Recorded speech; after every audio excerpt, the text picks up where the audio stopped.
So the president of El Salvador, Nayib Bukele, destroyed the mainstream media as it relates to the quote-unquote mistakenly deported Salvadoran citizen, Kilmar Garcia. Let's talk about it. How's everybody doing? My name is Anthony Brian Logan, and today we got to talk about the president of El Salvador meeting with President Donald Trump in the White House for a meeting. Now, this was a great meeting. Shout out to the president of El Salvador. I like him. I like what he has going on. I like how he's able to keep his country safe, to imprison criminals. He's not a woke person. I like this guy a lot. Unlike other White House guests like Gretchen Whitmer covering their face up, trying to hide from the cameras.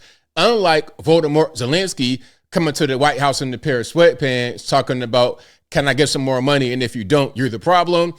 I like Nayib Bukele a whole lot. So again, shout out to him. Now, of course, the biggest issue that was discussed throughout the entire thing was the quote unquote mistakenly deported man who was living in Maryland and got sent back to his native El Salvador. Let's bring up this article right here. And of course, this article, all videos, everything will be in the description box if you want to see it and hear it without my commentary. If you're on IG, visit a link in the bio, go to the corresponding article on the website. But you see what the headline says. Supreme Court rules Trump officials must, quote unquote, facilitate release of man deported to El Salvador. Now, a couple of things. That word facilitate is a key word. It does not necessarily mean that the Trump admin have to get this guy back. All that it means is if they're able to, they got to facilitate it. Also, here's something else with the whole mistakenly deported. The reason why they said that is because there was a court order. There was a court order back in, I think, 2024 that said he could not be deported because he would face retaliation from other gangs in El Salvador. Oh, okay, so if he would face retaliation from other gangs, what does that mean? He's a gang member. And is he a citizen of the USA? No, he's not. He is, however, a citizen of El Salvador. So why are we trying to get back a gang member from El Salvador? He is exactly where he should be, in prison in El Salvador. I don't understand the problem. I don't really get it. Some are trying to say that we defied that judge's order, but really the judge was out of order for giving that order. Now, let's keep on rocking and rolling here. Now, Stephen Miller was in the room. We'll get to that in a minute. But here he is talking about Gitmo, Guantanamo Bay. Now, last time I checked, we had people that were deported to Gitmo, which is in Cuba, not America. And that's not really a problem. But if we send Salvadorans back to El Salvador, that's a problem. I don't understand. But let's check it out. Is Gitmo still open? Are there any illegal immigrants who have been taken to Guantanamo Bay today, or has that prison been closed? No, it's wide open. Gitmo is open. There are a number of foreign terrorist aliens that are being housed at Gitmo, awaiting final removal to another destination. But what I want to be very clear on, Can you tell me how many? No, I cannot. That's operationally sensitive information. Dozens or more? It's a large number. The exact number is operationally sensitive to do with military and other considerations. Of course. Relating to the security of those who are there and the security of those who are operating the facility. But I want to be very, very clear about this, Bill. We've been living through a hoax. Nobody was mistakenly sent to El Salvador. He was ordered deported from this country in 2019. He's an illegal alien. His home nation is El Salvador. That is where he belongs. Is very simple, straight to the point. So, yeah, there was no quote-unquote mistake. And they want to say mistake because they want normies to believe that, oh, we got the wrong guy. He was speaking Spanish and it was some type of discrimination. No, that's not what it was. The only quote-unquote mistake is that the judge's order was there and we had to get that cleared up. But ultimately, he is where he belongs. Even if the judge's order was upheld, even if we did bring him back, all we're going to do is send him right back to El Salvador because that's where he should have been to begin with. If he was your neighbor, you would move right away. So you don't plan to ask for But the Supreme Court's asking to... Is that, what was the ruling in the Supreme Court, Steve? Was it 9-0? Yes, it was a 9-0 in our favor. In our favor, against the district court ruling, saying that no district court has the power to compel the foreign policy function of the United States. As Pam said, the ruling solely stated that if this individual, at El Salvador's sole discretion, was sent back to our country, that we could deport him a second time. Well, no version of this legally ends up with him ever living here because he is a citizen of El Salvador. That is the president of El Salvador. Your questions about it, per the court, can only be directed to him. Boom. Shout out to Stephen Miller. Headshot. That was right on point. Right on point. Because ultimately, it's like, okay, how are you going to even get him back? He's not a citizen of the United States. He's a citizen of El Salvador, and they got him in a Salvadoran prison. Why would he free this guy, send him to the U.S., only for him to be sent right back to the same prison where he was at? It doesn't make any sense at all. Not any sense. Now, let's keep on going here. This is Bukele saying just what I was saying. How are we going to bring this guy back? I don't understand.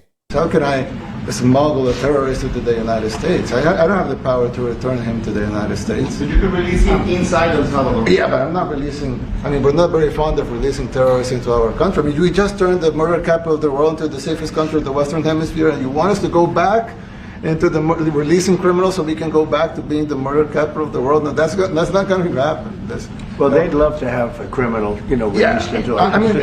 There's a fascination. They would love it. Yeah. How can I? Exactly. So if you didn't quite hear it, he's like, how can I release a terrorist? How can I smuggle a terrorist back into the United States? I don't really get it. And while we release a terrorist into El Salvador, because the reporter asked, would you release him in El Salvador? Why would we do that? You're not even really understanding what's happening. We were very dangerous, probably the most dangerous. Now we're the safest in the Western Hemisphere because of what we're doing. We're not going to go back and do something else. Again, it makes no sense. Now, this was a really good piece right here. This was fantastic. Let's watch this. And we're very eager to help. We know that you have a crime problem, a terrorism problem that you need help with. And we're a small country, but if we can help, we will do it. And we actually turned the murder capital of the world, that was the journalists call it, right? Murder capital of the world, into the safest country in the Western Hemisphere.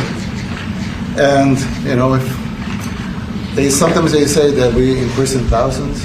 I like to say that we actually liberated millions. So, It's very good.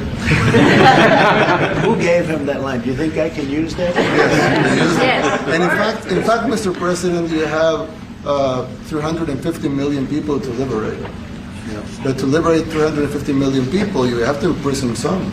That's the way it works, right? You cannot just free the criminals and think crime is going to go down magically. You have to imprison them so you can liberate 350 million Americans that are asking for the end of crime and the end of terrorism. And it can be done.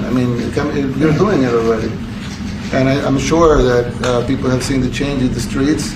A long way to go because you're just initiating your second term. But it's clear that, with the numbers at the border, even in Democrat-run cities, they get a help from the work you're doing. So I'm really happy to be here, honored, and eager to help. Right on. So again, shout out to the president of El Salvador, Nayib Bukele. That was fantastic. Very well said. Hey, you got to incarcerate thousands to liberate millions. This is what a lot of Americans have been asking for years and years and years. Hey, my community is being terrorized by these people. We got these soft on crime judges giving them slaps on the wrist, letting them get out with no punishment. It's like, do y'all see what's going on here? We're having a crisis. Please come help. So what he's saying, I think, speaks to not only his own citizens in El Salvador, but quite a few Americans. Now, as I close, I want to say this. There was no mistake in deporting this man. You're talking about a clerical error at best, but not as in, it was the wrong guy. He was a citizen. As far as I know, not a U.S. citizen. He is a citizen of El Salvador, confirmed or alleged, quote unquote, MS-13 gang member. Listen, the whole thing about him being a gang member, remember the judge in 2024, said the reason why she did not want to deport him or he should not be deported is because he will face retaliation from other gangs. It's just like, okay, so basically you're telling me he's a gang member, but you don't want him to face the wrath of other gang members. Make it make sense. Look, If you want to be a gang member, you want to be out here engaging in criminality, drug running, or whatever, that's your fault. Whatever comes to you as a result of that, that's not my cross to bear. And I think I'll leave that right there for now. And what say you? What's your opinion about what Salvadoran President Nayib Bukele said to President Trump and the White House? Did you watch the entire thing? Did you just see clips? What's your opinion about the illegal alien who was deported back to El Salvador? Should it get brought right back to the USA? Why do we want him back? Like, I don't really get it, but should we bring him back? Leave him where he's at? Whatever your thoughts are, let me know in the comments below. You guys know where I'm at. This was a great meeting, much better than the Zelensky and other people. So shout out to Nayib Bukele. I like it. I love it. Want more of it. Shout out to good nations who understand what it takes to protect their citizenry. That's what I like. I don't care where you're from, what color you are. If you have the right ideas, to me, that's all that really matters. But whatever your thoughts are, please let me know in the comments below. And that's all I got to say for this video. If you like what you heard, please comment, rate, share, and subscribe. Peace.